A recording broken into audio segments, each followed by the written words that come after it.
So I'm going to talk to you today about doing a digital detox and the importance of looking after your mental health in lockdown, and reducing stress as well. So it's really good for keeping mentally healthy, reducing stress, and taking care of ourselves. So it's really important at the moment. If you're at home on your own, or if you're working from home, and in general, really, just because there's so much, everything's online now, and so many people are actually addicted to their phones. So yeah, a digital detox is something that is really healthy to do for being less addicted to your gadgets, basically. When you get addicted to things, there's teams of people sat working round the clock to make us get addicted to things like Facebook. It's designed in a way that you get addicted to, they say the notifications, you get a boost of dopamine. And how that links in with mindfulness is there's a part of your brain that produces dopamine and adrenaline, and this is the part of the brain that gets active when you are busy and when you're doing, and it's releasing adrenaline and your goal setting, and we do need that part of the brain, but you can get into overdrive with it, and that's when it gets unhealthy. You see, people get addicted to the highs of things. People get addicted to whatever, like sports. People get addicted to technology, sugar, that sort of thing. So it's this thing about releasing the dopamine, and that's like can be great when things are going good, but then as soon as things aren't going good, then you get a low with it. So it's like the highs and the lows all the time, and there's no stability in it. There's no real stability in that. And being in that mode. Also, it makes you very kind of erratic and frantic. It's quite kind of manic. It's quite a manic mode to be in if you're in overdrive with it. So people get stuck in a loop. They get stuck in an adrenaline loop, and needing, again, to get another fix. And then it becomes autopilot. It becomes that you're just clicking into stuff. You're not really aware of what you're watching. A digital detox just gives you a chance to kind of put the reset button on. And so, I've been doing a digital detox this week where I've just removed certain things that I feel that aren't that healthy for me. So I removed the Facebook, the main feed, WhatsApp, all the groups sending overload information of everything going on at the moment.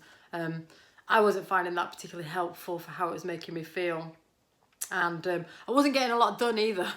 So, there's so many people, everybody seems to be on WhatsApp now, and it's just ping, ping, ping, and I'm trying to focus and I'm trying to get on with things. I was finding it a little bit annoying, and there's information, and I find it quite intrusive with WhatsApp because it's just there fired at you, and it might just be something really negative that you don't want to read. So, it's not very good. It's not very good for your mental health, basically, I don't think.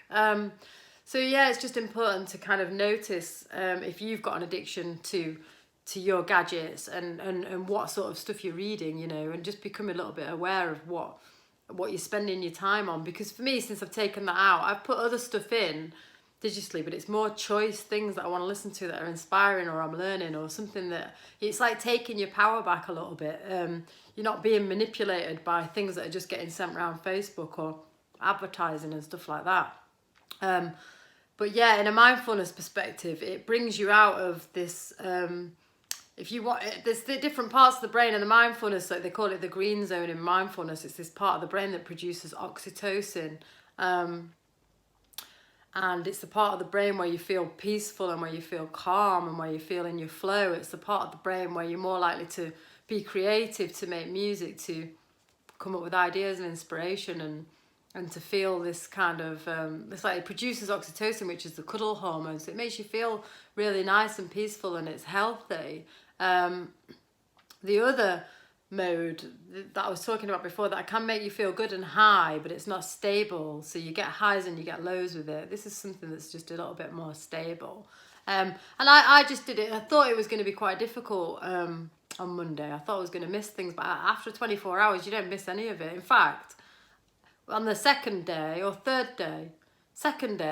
I had loads of inspiration. I was just really getting into the swing of it, and then I really didn't want, I had to go back onto WhatsApp because I was leading a Zoom call just to check in who was coming on it, and I really didn't want to go back in, and then it all comes firing at you. I kind of just feel like I think a lot of us at the moment, I might just be speaking to myself, but I've spoke to a few people as well that are getting a little bit overloaded with the information at the moment, and it feels like you're sort of powerless in something. So this is about taking back your power within what's happening at the moment, and controlling your own environment, you know, and just deciding that, you know, you're going to just have a break for a few days, then you come back recharged and reset. And you could do it by just like if you're working from home, just turning things off at 8 o'clock, or deciding that you're going to just check things at a certain time of the day if you really need to look at things. But just noticing if you are kind of like addicted to your devices, and just know that there's a light at the end of the tunnel. So yeah, so this is my post on